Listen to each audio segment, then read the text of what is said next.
So good evening, everybody. My name is Shweta Junjunwala.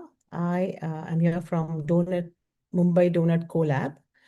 We started Mumbai Donut Collab about a year ago to make Mumbai livable and sustainable. That was our goal.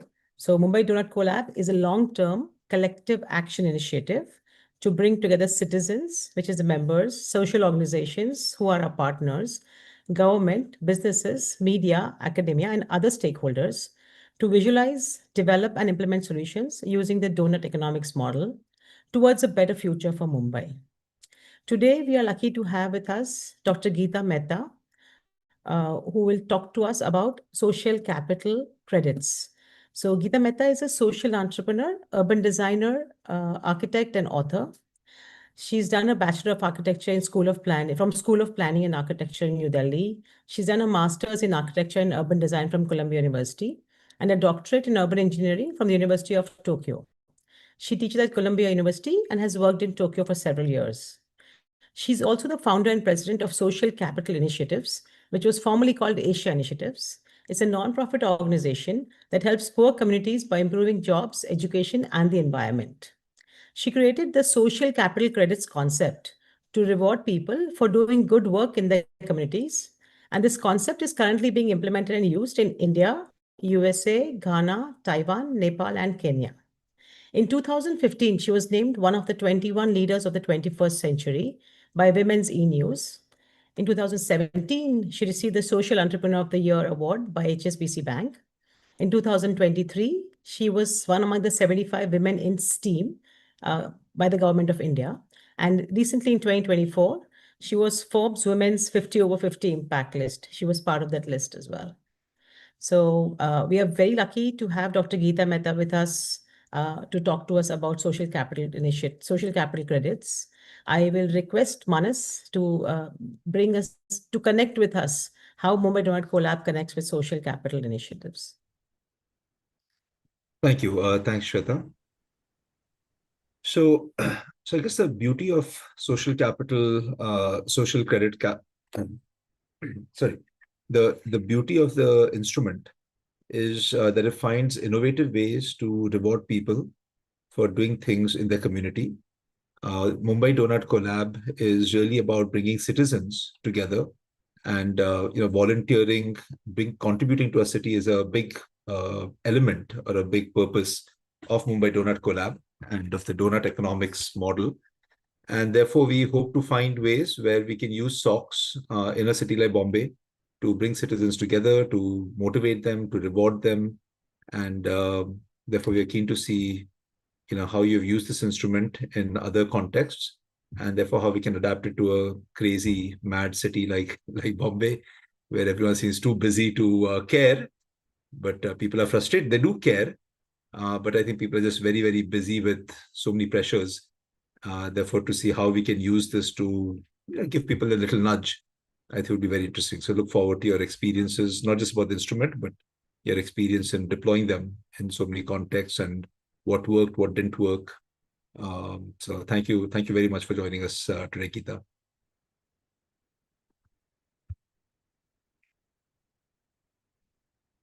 Thank you so much for that wonderful introduction.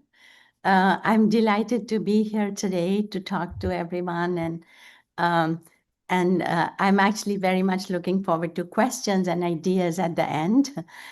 So let me go through my presentation, and then we will get to the best part, which is the questions. So yes, so let's move on. So we are going to talk about how we can build the donut model. If I can go to the next slide.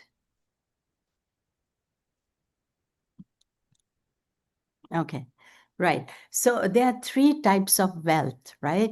So there's financial, ecological, and social. And the big issue right now is that the whole world is focused increasingly on financial capital. That means ecological capital and social capital is suffering. And that's why the world is at the edge of so much climate disasters, and which eventually lead to political disasters and so on. But social capital is I want to, my dream is that the world would begin to see all these three types of capitals on the same footing. According to the World Bank, social capital is the glue that holds societies together and without which there can be no economic growth or human well-being. So how do you build social capital? Especially in Mumbai, you need inclusive urbanism, desegregated housing, social infrastructure for education, healthcare, right to work, public spaces, public transportation, and trust in government institutions, which is really lacking right now, and trust amongst people themselves. So our big question since 2015 was, okay, social capital is great, but how are you going to measure it, and how are you going to functionalize it? How are you going to put it into practice? So we developed this SoCCs, which is social capital credit, community social good. So you can see the diagram on the left. You do social good and you earn SoCCs, and you can spend it on yourself, your own life. That means education, upskilling, healthcare infrastructure. So you always earn by helping your community, and you redeem for helping yourself. So at Social Capital Initiatives, we take a very holistic approach. We use SoCCs to actually incentivize education, microcredit, livelihood, environment, health, and community. And when we received the prize from MIT, they called it the persuasive technology for behavior change, which I think is exactly what we are trying to do. All our projects start with Socratic dialogues, and these dialogues result in the co-creation of earning and redeeming menus. We have fun games that help people to express themselves, people who've never been asked their opinion, especially women. So we do those games, and the value, how much is one SoCC? That's the critical question, and that's decided with our local partners. And we train local managers. This is the Socratic dialogue going on in Pune, which we did for Save Life Foundation. All the people sitting around us are the truck drivers, because there's so many accidents on this highway. How are we going to incentivize people to drive more carefully? And this is in Taiwan, where we are working with indigenous communities and farmers. And this is actually Amravati city, which is becoming alive again with Chandrababu Naidu, but for a while it was on hold. But we were invited to work with people to co-design public spaces. So the menus may look anything like this, or whatever the community wants, because it's completely people-driven. So you always earn for helping your community, and you spend for personal upliftment. And every rupee invested in projects through SoCCs has a multiplier effect. Why is that? It's because people earn their personal education ups by doing social goods, such as planting trees or rainwater harvesting. That means every rupee has at least like a double, or sometimes 4 times the multiplier effect. We are, of course, in India. We have 21 projects in India, also in Kenya and United States, and is not sure. So have projects in New York area now. We've won several awards, which is great, like MIT Solve. We got the World Changing Idea Award from Fast and so on. So what are the issues I want to highlight today? One of them is speculative urbanism, and it's happening not just in Mumbai, it's happening everywhere. In India particularly, you fly over India and you see a ring around every city that is popping up in these exclusionary gated communities. And the picture on the right, which is actually from Mexico, I'm showing it because that's where complete dependence on financial capital at the exclusion of other capitals, that's where it ends up. So in Mexico, the government was very worried about affordable housing. So they made an instrument that developers can take very, very cheap loans, and they have to go build, let's say, 6,000 houses or 7,000 or whatever the number is. And so to make the most money, the developers would go just outside the city in farmland and build these houses, and would go happily to the bank because of the money they made. But nobody wanted to live here because there was no public transportation, no public space. So a lot of stayed empty. Speculative urban is not the answer. Coming closer to home, to Dharavi, is it a community-owned craft village or a real estate opportunity?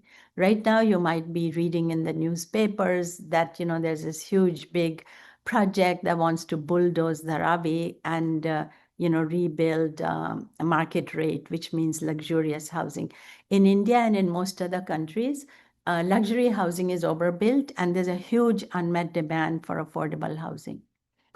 The question about Dharavi is, it is a craft village. It's not a slum. It's only called a slum, which technically gives government the possibility of bulldozing it. But look at this picture. Half the street has been closed, and all those people invite up the Muslims praying for on a Friday night. But then right after that, there might be another Hindu celebration, or there could be next day, there could be processions. So Christians, Hindus, Muslims have lived together in Dharavi for a very long time. Is that social capital or what? What is that worth? That is our question that we should really think about. And, right now, people in Dharavi are protesting what the government is trying to do, because this is where they put people. After they bulldoze the so-called informal settlements, they put people in these really terribly designed housing. And obviously, people have no desire to go there. So this is one of those terrible alleys that community design agency actually up and made usable. But this is a micro effort in a macro problem. So we have to think more deeply about it. One good example actually comes from Singapore, where the government has committed to building mixed income social housing. That means you don't know if what your neighbor is paying for rent. And also rental affordable housing is the critical thing, which we are now building very fast in India. And actually the building, so they are very well designed by famous architects and so on. The building on the right is where the mayor every year gives his annual address from, to highlight how proud they are of the affordable and mixed use housing. You might have all heard about Jane Jacobs, who said that there are two kinds of development. One is incremental development, and one is catastrophic development, right? What right now we are planning or what is being planned by the government and the developer is catastrophic development, which is what Adani will be doing. But there was this recent film about Jane Jacobs' ideas that the city should be a living organism with equitable urbanism, with mixed use, mixed income. So I actually had a chance to be in this movie and do the spiel I'm doing right now. So what is the answer? The answer is tenure, right? Even if we have to rethink tenure, it doesn't have to be forever, but it has to be, it can be temporary, it can be tradable, and so on. So I want to propose that if people earn X number of SoCs, the more SoCs they earn, the more percentage of tenure they can get, right? You don't get 100% tenure right away, but you keep helping your community, keeping the neighborhood clean and public spaces usable and used, and programs and children taken care of. So that would be, and you keep earning SoCs and you keep getting more and more tenure. I think that could be an amazing way to turn informal neighborhoods into neighborhoods in formation. And I lived in Japan for a very long time, and after the war, they didn't have money to bulldoze neighborhoods, but they kept giving them more infrastructure, more help, and bit by bit, they become amazing neighborhoods. This is what we are trying to do in New York. co-creating public spaces. Let me talk about herbs. I am the co-founder with Rahul Srivastava and Matthias Echanove. And we started actually 16 years ago with the idea that how do you work closely with communities, understanding what they want, and then using all the design professionals and community members to co-create what the future of those neighborhoods would be. This was a exhibition in New York in the Museum of Modern Art, saying that the street-based urbanism is the answer, not the towers in the park, where many of our gated communities built in India are. They are not gated. They are also towers in the park with very few spaces that can actually be used. So street-based urbanism is the solution. And micro, different levels of public spaces. So big parks, smaller parks, in between homes where people can actually, talk to a neighbor, or where kids can play and different mothers can watch the kids play. And the other really big issue in Mumbai is that all the rehab housing that's being built is just like warehousing the poor.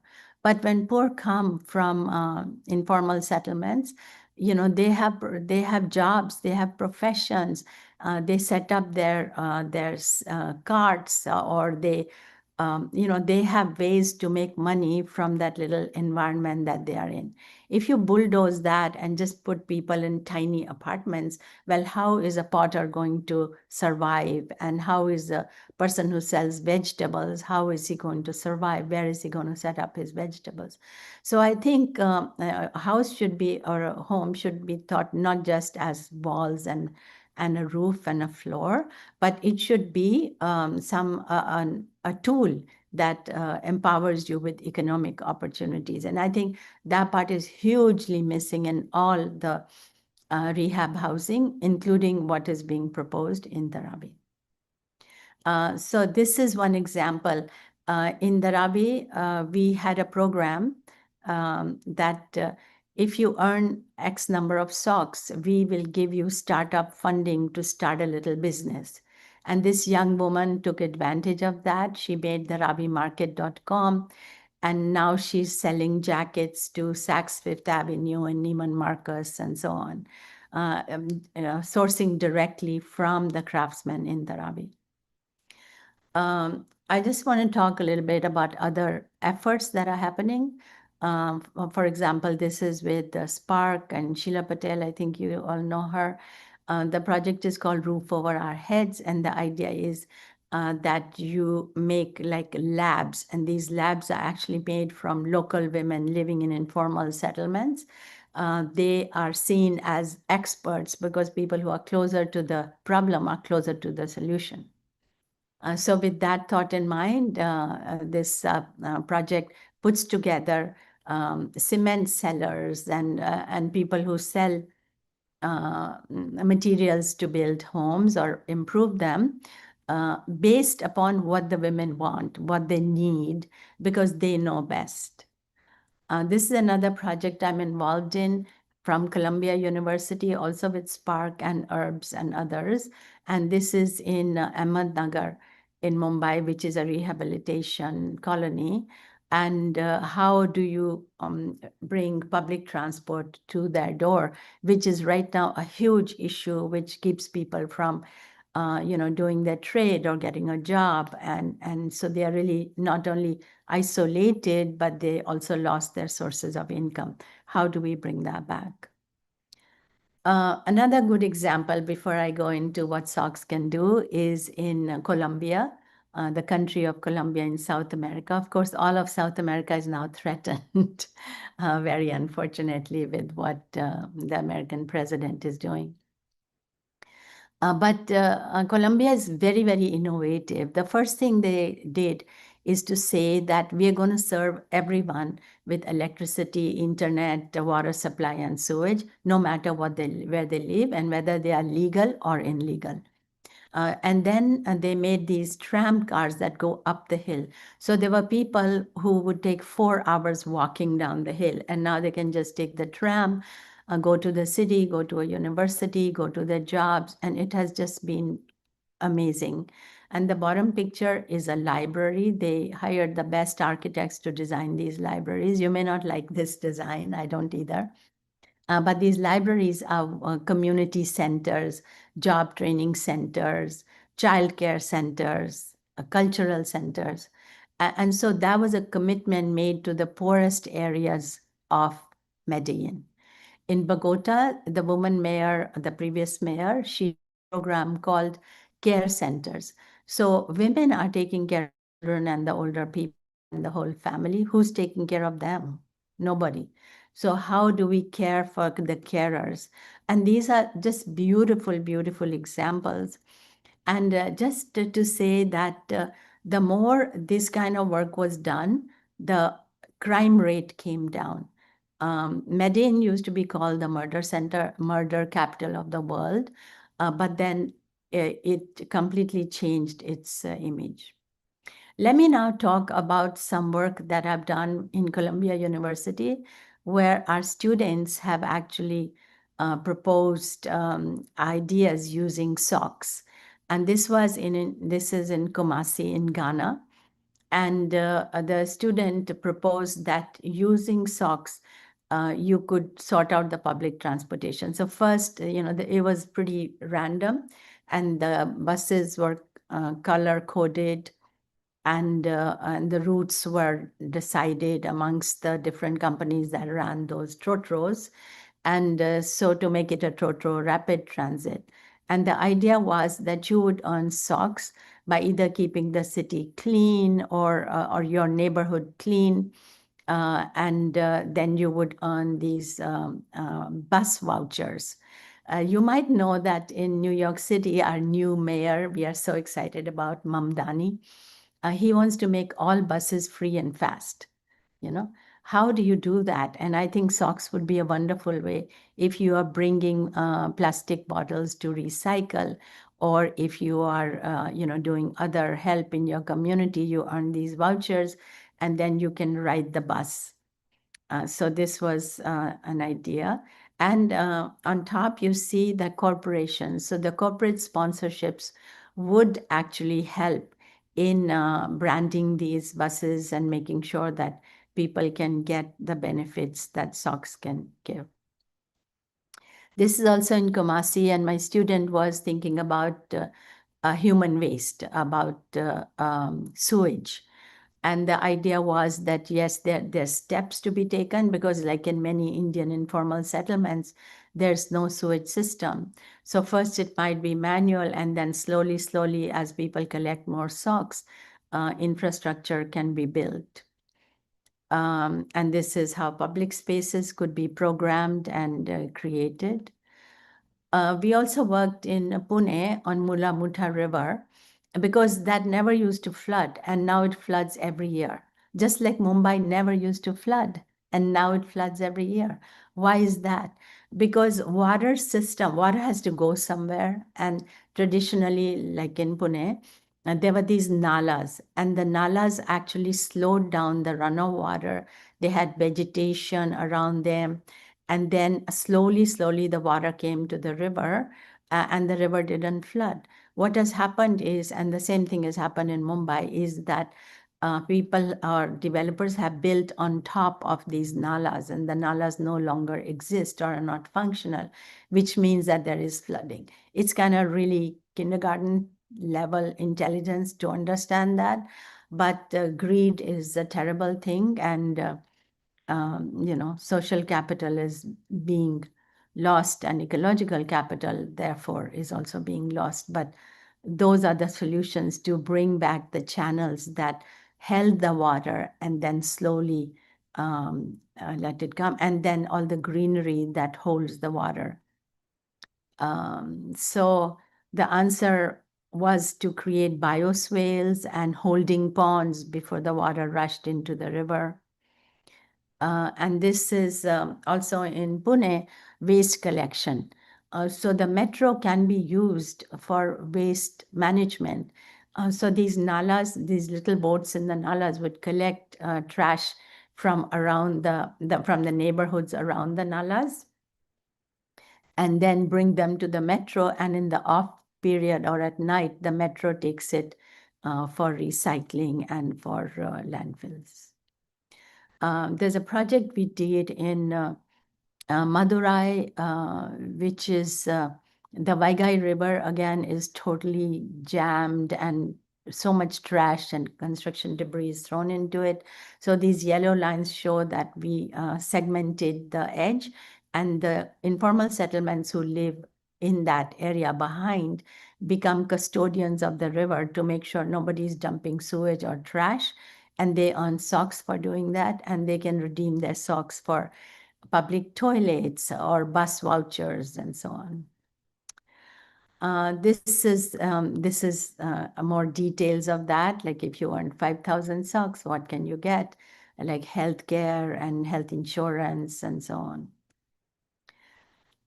This is in Varanasi, which you can see on the left. The holiest city in India is amongst the dirtiest, actually, no matter what the current government, Numami Ganga is more on posters than in real life. But how do you use nature-based solutions to actually deal with the amazing amount of trash that is coming into Ganga? Yeah. This is in Mumbai. We were invited to work on docklands on Eastern Waterfront, and we developed ideas on how do you deal with seawater rise, what kind of construction can be done so that you can deal with flooding and monsoons. And also to develop high-density development corridors with public transport and green spines. This is in Kolkata, where, again, waste is a huge issue in every single Indian city. And how do you then energize communities through SoCCs? How do you incentivize communities to recycle what can be recycled and then responsibly dispose what needs to go into the landfill? So all our projects try to accomplish the UN Sustainable Goals, and the maximum number of goals are actually about social capital. I want to see if I can show a video. Let's see if it works. This is more about water management in rural areas that we are working on. And that's the last thing. In 4 states of India, where rivers once Geeta, flowed, you may have to show the video. It is not showing the water video. scarcity had become the norm. Is But it not better? through SoCCs. No, That we can is, hear, but social you have to capital stop sharing credits and we'll are share the video. award-winning community currency for social good. People are now restoring rivers, building ponds, check dams and rainwater harvesting pits, and earning. Okay, so I will try to share again. Sorry for that.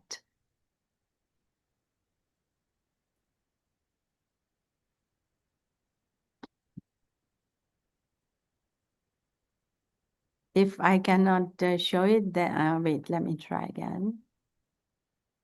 Just share the video, yeah. Okay. Let's see if it's gonna work.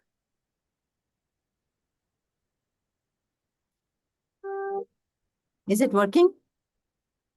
No. No. In 4 states of Okay. India, where rivers Shweta, once can you flowed show and then? wells were full of Yeah, I'll water, do that. water You can stop. scarcity had become the norm, but not anymore. Through You can SoCCs, stop. that is, social capital. Okay, so while Shweta is showing the video, it's so we are working in urban areas, but we are also working in lots of rural areas actually. And so this, as you know, water is a huge, huge issue in India because the water tables are dropping. The farmers cannot get 2 crops or 3 crops. They are down to 1 crop, which is like in places like Vidarbha causing a lot of suicides. So we work in a lot of agricultural areas for rainwater harvesting and recharging the groundwater. So if it's not working, we can skip it, and we can just email that to. Yeah, it's not. Sure. We'll send a link to people afterwards. We can do that later. Okay, all right. So we can then go to questions. I hope everyone has questions. Yes. So anyone who has questions, they can raise hands and unmute themselves. So there was initially a question on what is SoCCs. So maybe we went a little fast on that. So SoCCs, Geeta, can you just say what is SoCCs, social capital credits, and how the menus work? Yeah, I want to Earning and redeeming. also say that Shweta, she was on our board of directors. Now she's on the board of advisors, and she has worked with us for how many years, Shweta? Since 2012. Yeah. So Yes, why don't you almost 10 talk years about difference. SoCCs? Why don't you talk about what SoCCs is? Okay, so SoCCs basically stands for social capital credits. We work with communities to understand what their needs are and what can they offer to the community as a social capital. So it is not necessarily, it's not going towards socialism. It's basically valuing your social capital. When people do work, people get paid in money. Instead of money, if you have some skills which you can offer, which is social capital, it is not financial capital, those should also be valued. So, for example, I think one of the things which we didn't talk about was a project in Dharavi, where we told people that if they keep the streets clean, which would reduce their flooding, then they would get certain number of socks. And in exchange for those socks, they could redeem for some dal and legumes and things like that. And that really motivated them to keep the streets clean. And that reduced the flooding for the following year. And doing that every year, slowly the desire for socks die down. They realize the bigger value they're getting out of it. So it brings out a social change eventually. So that is basically what referred to as SoCCs. And the menu, what is given as earning menu and redeeming menu is driven by the community for each project. It is not defined by anybody outside. It is done by the community themselves. And that is where the big plus comes in, because you understand the community needs and the community what they want, and we match those in those menus. So that is just an explanation of what is SoCCs.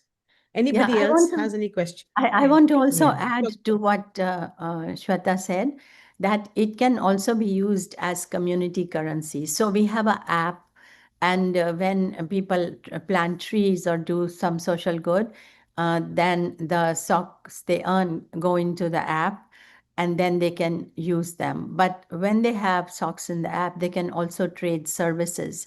Like if Shweta can fix my house and I can take her mother to the hospital or something, we can make a P2P transaction, and therefore we can, people who don't have that much money have an alternative to money. And the end goal of all our SOCs work and the work at Social Capital Initiatives is to bring people together for a common cause, so they understand the power of just solving their own issues with their own innovation and creativity. And they don't have to wait for somebody from above to come and solve their problems, but they have the agency.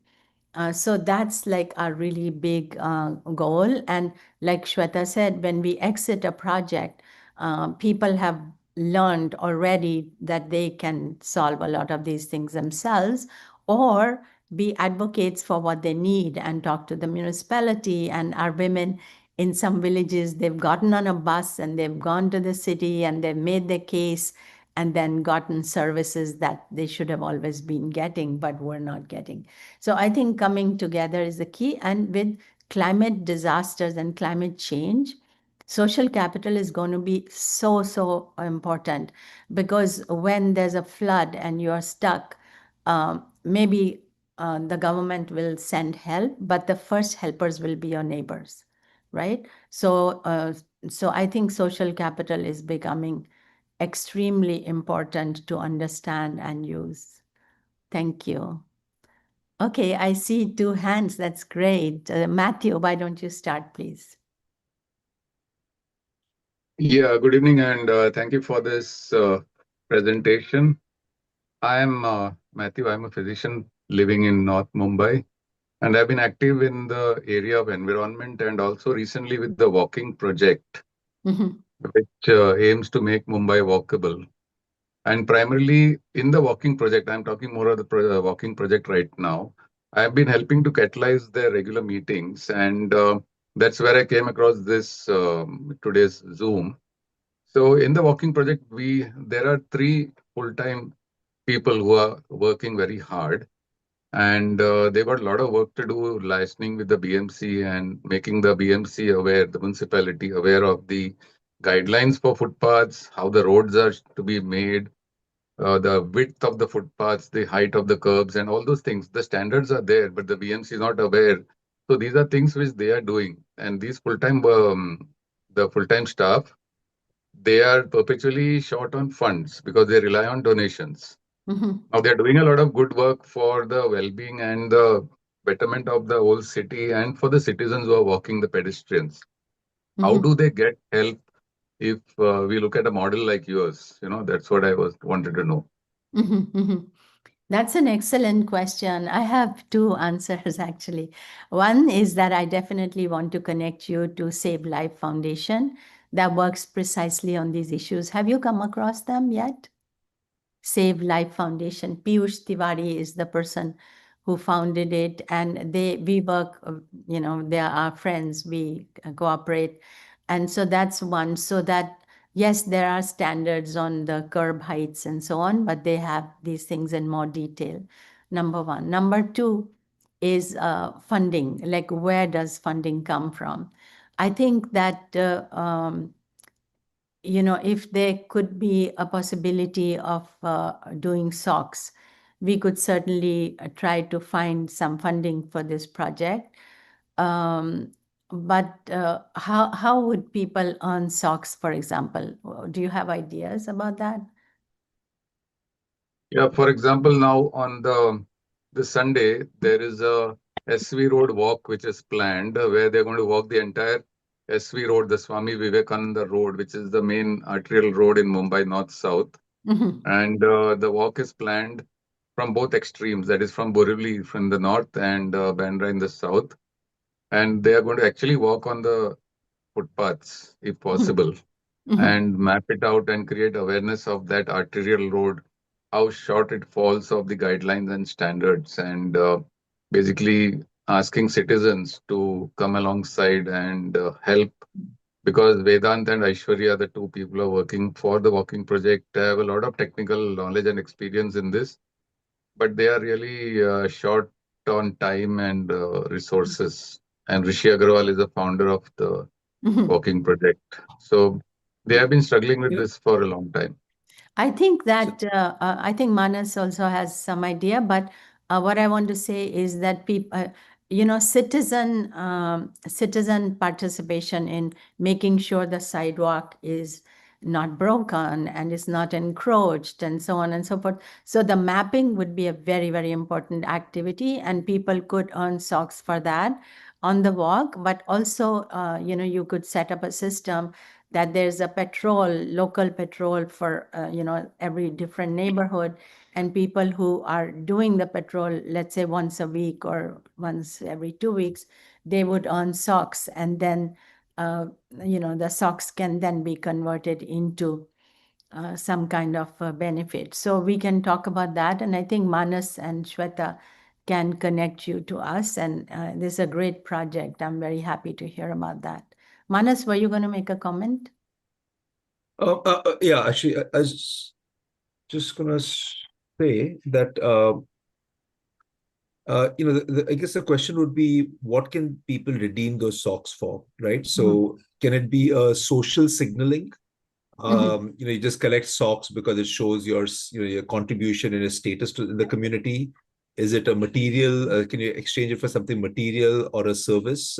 Maybe within the local ecosystem, businesses can step forward, kind of like a small micro or a localized CSR, and say, okay, so because in some cases, I think where you mentioned it might be exchangeable for government services, but in some cases you may have to find private services or just reputation benefits.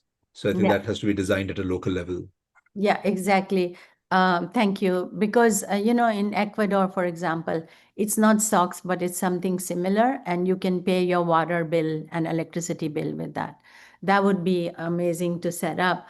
But meanwhile, I want to also say that we have two kinds of socks.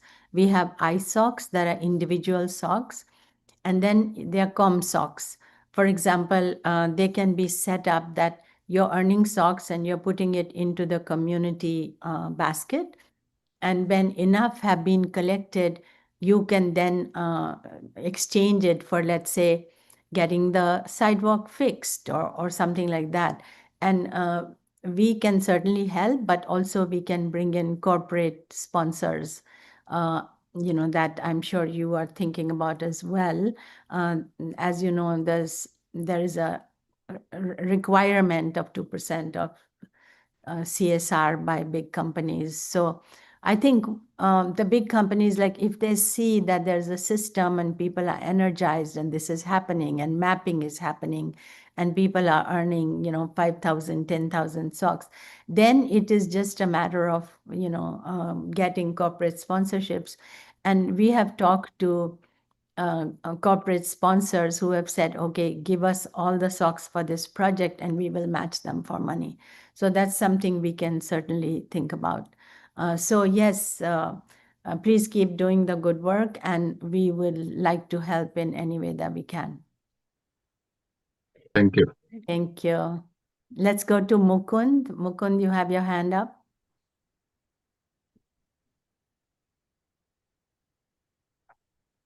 Mukund, can you turn on your video and unmute yourself? Can you hear me? Yes. Yeah. Can you also turn on your video so we can talk to you? Not required. So I had quite a few questions, which you must have seen on the chat to begin with. It's a great initiative to begin with. It seems very pretty much socialist, which as per at least my upbringing, it doesn't match to begin with. But the socks sounds good. What happens and how much has been really done on ground makes sense. I'll give you an example. Is Afroz. I don't know whether you guys know advocate. He's an advocate. Afroz, who cleaned up Juhu Beach. I'm not sure if you guys have connected with him. I know the Juhu Beach project. I know the cleanup project. But I love your question that this sounds socialist. So socialism, the word has been manipulated and misused. You don't even have to call it socialism. You can call it people project, people coming together, social capital project. Mamdani at NYC as a mayor has been quoted. So Yeah. He's not ashamed to call himself a socialist democrat. And socialism, if socialism means that people are energized and they are working to help themselves, the government's work becomes easy. If you want to call that socialism. I don't care where the funding comes for you to come from, or as long as good things are happening to begin Exactly. with. Yeah. So, Okay. I mean, So- Mamdani and all doesn't make sense. No, Mamdani Okay, makes so a ton of sense. anyway, I think the point is that people should, no matter what kind of society we have, even capitalism expects us to do good things for society as individuals. That's what philanthropy is all about, right? So I think the point is that people can do good things for their community, It's an contribute to interesting society, and have a way to get recognized and rewarded for it. Practical, you exactly mentioned the same thing. What I was asking, sir, is that capitalism creates philanthropy, but at the same time, socialism has to work. Okay, I think it's a So more beyond detailed that point, conversation. beyond that point, let's not I even think get Mukund, we into should take this. it offline probably. Yeah, Let's see that if there's is a few why other questions. Exactly. So what you that guys is are why doing we are call our organization social capital initiatives, right? hear me out Social as a capital. conservative. Hear me out as a conservative that what you guys are doing is great. I'm not saying no at all. It had its own tones. That's fine. Okay. What we need to do, if something needs to be done, is to work with people who are already on ground. For example, with the way the presentation was made to begin with. Mukund, sorry, I Hear just me. want to make sure we get a chance for everyone to ask. I think as Geeta has Yeah, said, the point is to bring in communities and work with communities. So if you don't mind, maybe we'll just cover can the I suggest others and come back to your suggestion. Can I suggest? Yeah. One is where we started from and where we are going and what we could do are 3 points. To do this, let's work with the people who are on ground. Totally, totally. I totally agree, And Mukund. Let's give I am, Shirin a chance. Shirin, go ahead. hear me out. I'm No, work. no, I'm Mukund, I think we're saying the same thing over and over. Please give others the chance, and then we can come back to you if we have time. And you can, Mukund, Okay, please write please. in the chat, put your ideas in the chat. Then we'll come back to them. Shirin, please go ahead. Hi, good ideas to evening, work. everyone. Hi, sorry if I'm, Will take your time. may I? Yes, please. Okay, hi. Hi, good evening, everyone. Thank you for hosting this one. It's an eye-opener for somebody like me who didn't know a project like this, was there. I'm shooting from Way Foundation in Mumbai. We work across the land and coastal borders, which is a part of the Seema Jagran Manch as an initiative. Okay, and I have traveled across the borders of. We've done parts of. Gujarat we finished and we've done Rajasthan going forward, and now of course coastal. So we work on our coastal borders. I'm Mumbai based, so of course work out of Mumbai. The gentleman right now was mentioning Afroz. So we, like him, of course, Afroz is called the beach warrior. We do beach cleaning, like beach cleanup drives, and I've realized that it is almost futile exercise. I mean, it is for the BMC to do it. We do it purely for awareness, and we do it purely to engage the local community. So now I've developed a project called a 3H neighborhood pilot project, which I'm taking up to the authorities so that I can involved, because I also work with a lot of schools and orphanages and the slum areas and everywhere. So engage them as the marshals of their area and give them the benefits and make them the CEOs, exactly like you were saying. When we walk out of that place, that project, they should be the CEOs continuing as the marshals and ambassadors of keeping so when I say 3H, it's health, home, and hygiene. So we try to work on all three. That's the plan.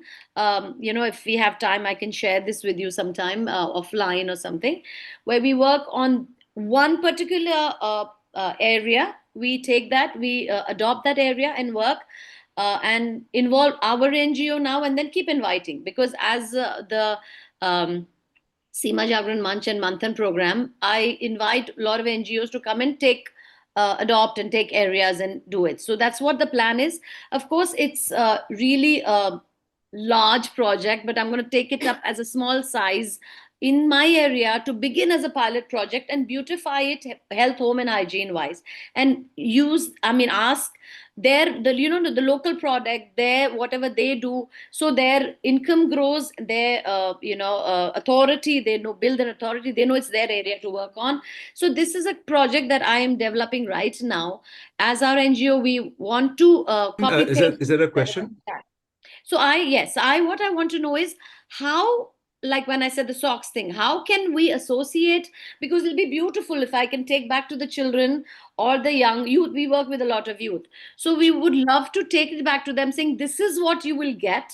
besides what we plan, we do plan. But if something we can integrate together, it might be a wider reach for me. If you can do something, if you can suggest how we can do this, or if you have any guidance for me on Yeah. this. Thank you. Amazing project. Congratulations on doing that. And I just love the idea of incentivizing people to continuously keep the beach clean. And, right now we are working with over 100,000 people. And in 2 states, that's Rajasthan and Maharashtra, we're working with children in schools, in government schools, right? So in Gaya, we went from 14 schools to 214 schools at the invitation of the government after they saw our Cascade of Learning project, which I think is applicable to you. So the Cascade of Learning is that people either tutor a younger child or they would clean the beach in this case. And then with the socks they earn, they can attend courses, like our students are attending courses in coding and digital literacy and learning those programs. And children love that. So it's a win-win for everybody. I'm happy to send you more information about that. In Rajasthan, we went from 10 villages to 50 villages doing this, our cascade of learning. So children are incentivized to do social good, and they then earn courses in coding or digital skills that they need. So yeah, let's be in touch. I'm sure that Manas and Shweta can put us in touch, and I would love to Sure. be Sure. able Thank to help. Great So you project. mean, Congratulations. I'm sorry to interrupt. So what I'm saying is, there is a way we can get some kind of guidance or collaborator work, or that is a possibility. Is that right? 100%. We are there. It's an open source. Our app is open source, and we are here to energize as many projects as we can with SoCs. So definitely would be delighted to work with you. So yeah, I'd like to know more. Let me know whatever later. Thank you. Thank you. Let's go to Vaibhav. I've shared my number in the chat, so please reach out to me separately, Shirin. Hi, Geeta. Thank you. A very innovative concept. I'm hearing for the first time. It's very cool to hear this. But my question was basically just to understand how does the backend work, mainly the business model. I understand it's corporate partnerships in the one end.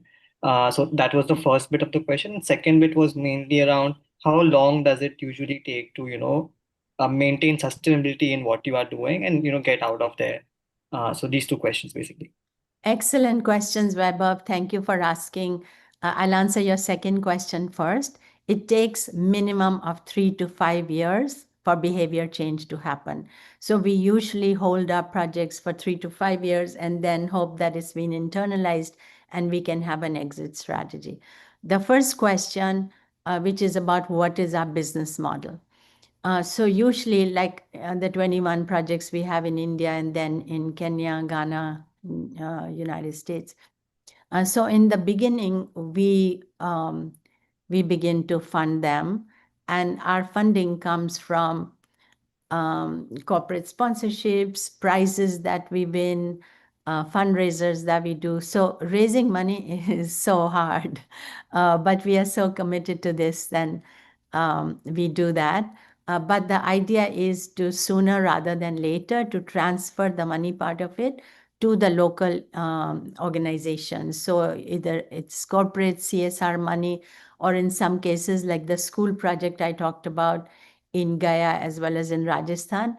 Then the government stepped in because panchayats have discretionary funds at their disposal, as do MLAs and other elected officials. And so they pitch in, and then corporations take a little time, but once you get them, and they can then come and see what is being done, and maybe there's some branding opportunities as well. So that's how the money, that's like the business plan.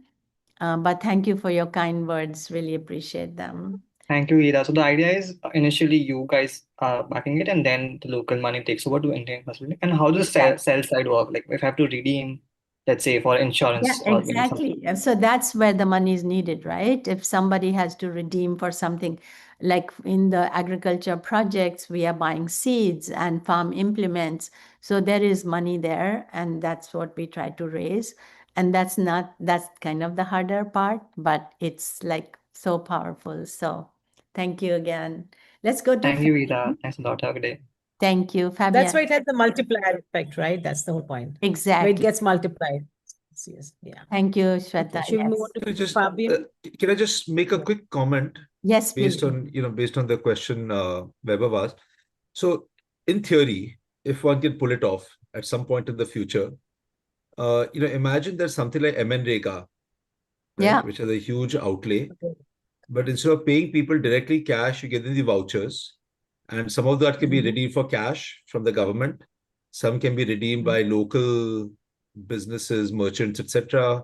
NGOs can step in and give food and clothes in exchange for the vouchers. So you really create a currency which is then Right. exchangeable for cash or other goods. And Correct. maybe that helps to expand programs without and bring in multiple partners into that program. So I mean that could be Exactly. MNREGA is such a great project. We use that a lot in our work, actually. So if a big pond has to be dug, some of it can come from SoCCs. But the big machinery, for example, so MNREGA, will pay the local people for the labor, but the big machinery that is needed, we will pay for that. But that's an excellent point, Manas. Thank you for bringing that up. Shall we go to Dipti? Sure. Fabian raised his hand first, though. Sorry, start with Dipti. Fabian. That's okay. Fabian, sorry. Since Dipti has turned on her video, let's have Dipti talk first. Go ahead, Dipti. Thank you so much for this. My quick question is that do you see scope for implementing this inside one of those gated communities you spoke about? And for example, Yeah, I love that question. And actually, there is a gated community in Gurgaon in Delhi where people are earning SoCCs for holding yoga classes, driving somebody to the market, driving somebody to the hospital, and people for attending those yoga classes or calligraphy classes or painting classes, they are paying with their SoCCs. And the people who are organizing it and helping with it are earning SoCCs. So great idea. I would love to see this in more gated communities. So if you know of any, would love to talk to you. Thank so you. if I can just add on, for example, if littering is something which we are struggling with, and people see, there is somebody whose job it is to clean up, but then obviously they're not there 24 hours, then any thoughts you might have how to incentivize people to be more active and play their part?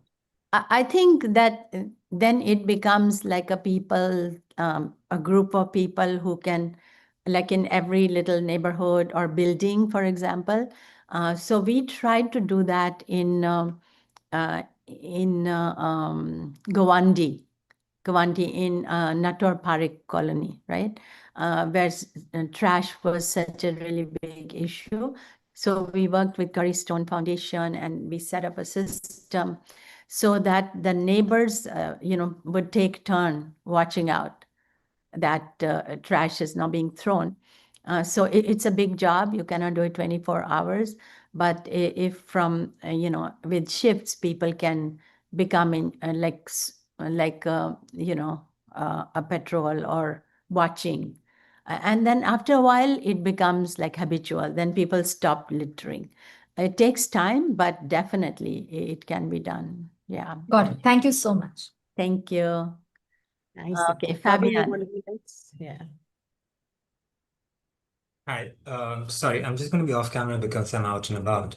I have two questions mainly related to the nitty-gritty of the actual credits. One is you mentioned that the redeemable SoCCs, what is to be redeemed is decided by the community itself.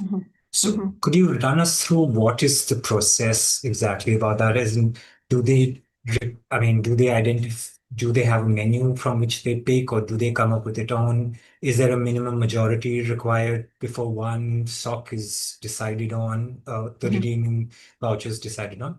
And the second aspect is on the on the redeeming fund. Is it an entirely self-verification thing? I know there's an app, but some of this is intangible, right? So if I go and say, going back to the walking project thing, and I say I did a mapping thing, I walked this length. How is that actually being verified, and how am I getting the points for that? So what is the actual transactional issue of deciding on the sock, and how we're getting that sock? That's what I'm concerned about. Yeah, so deciding on the menu, earning menu and redeeming menu, it's a community Socratic dialogue. We call it Socratic dialogue. And it may take 2 days, 3 days. At the end of it, we always have these chart paper on the walls. And then many ideas might come, and then people will vote on what are the most important. And we like to start projects with no more than 4 redeeming and 4 earning menus items. So it's not too complex. And then, the value, like if it's earning value, I have to, I'm laughing because in Washington, D.C., we did Socratic dialogue, and some of the earning items are, I want to go to Las Vegas, or I want to go to Grammys. And we said, no, it has to be for your good, and it has to be affordable. So that's a conversation. We always work with local partners who know the local people and know the local aspirations. So that's an important thing. And the second answer, verification, is that we have SOC managers, right? So there are 2 types of verification. One is that, let's say, 20 people went together to plant trees. So we know their names, and there's a QR code that's scanned, that's done. But in other cases, it may be that there's a photograph with the timestamp, right? So that can be verified. I completely agree with you. If you couldn't verify it, the system would be gamed so easily. Yeah, so we are very careful about that. But great question. Thank you so much. Thank you so much. I think Rashmi will be the last question, right? Yes, thank you. Yeah. You are on mute, Rashmi. I'm on mute. Sorry. Yeah. Hi. First of all, thank you for enlightening us on this concept, because basically I look at it as a very, very macro and very impactful concept. And I personally have been working as a startup founder on a similar app for basically gamifying sustainability for employee engagement and things like that. Now, my last engagement was with a very large bank in India. One challenge that they highlighted, where, if you want to sort of incentivize people to take sustainable lifestyle choices, the problem is it's not something that can sustain itself. Like, people get bored very fast. Like, if they'll do it for, say, a year or so, and then, what is in it for them? What is new for them except for the incentives? So I know that incentives could be something that can be customized and made, and we keep changing them so that it is exciting for employees. But the challenge for, say, corporate engagement to come in is that they're not very sure about how much their employees will take this up on a year-on-year basis, because, as you said, it takes at least 3 to 5 years for the behavioral change to set in. So I'm not sure if you faced such challenges, and if you have suggestions that, and obviously I'd also like to take up this with you on an offline basis of, collaboration opportunities, etc. Thank you. Thank you. I think Shweta has put her phone number in the chat. So I have Shweta's number. Okay, sure. Okay, please do get in touch.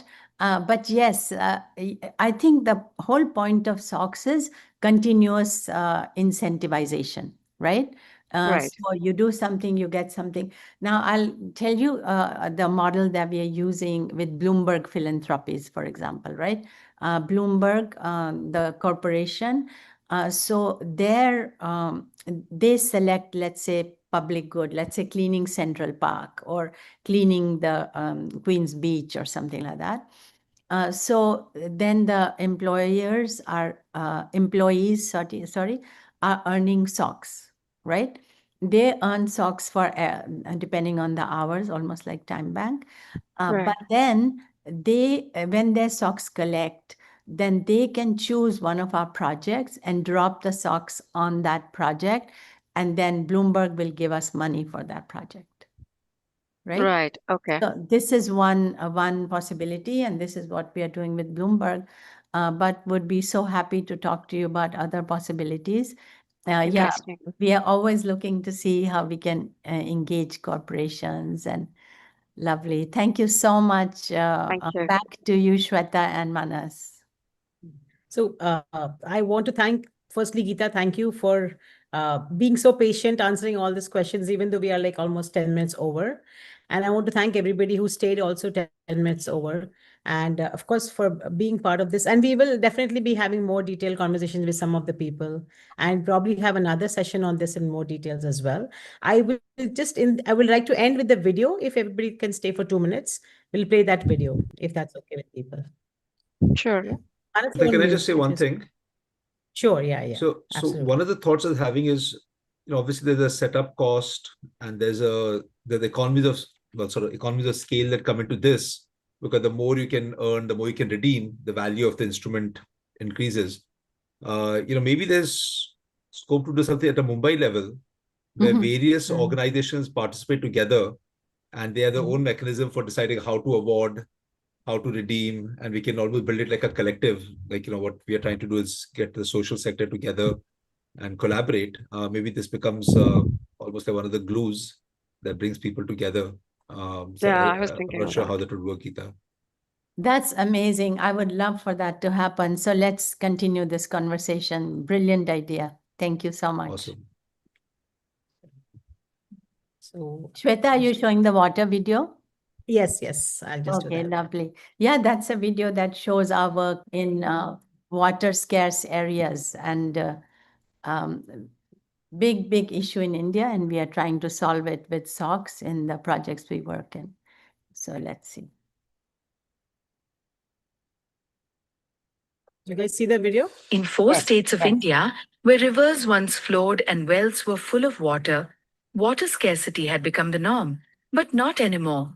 Through SoCCs, that is, social capital credits, our award-winning community currency for social good, people are now restoring rivers, building ponds, check dams and rainwater harvesting pits, and earning SoCCs for these efforts.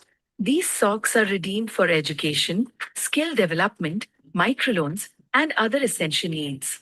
Today, SoCCs has touched more than 100,000 lives. This is not just water. It is Yeah, it's freedom, frozen. dignity, and sustainability built through the leadership of women. It's frozen? Okay, wait, let me try again. Yeah, it froze at about half the minute. Let me try again. Thank you to everyone for staying longer to watch it.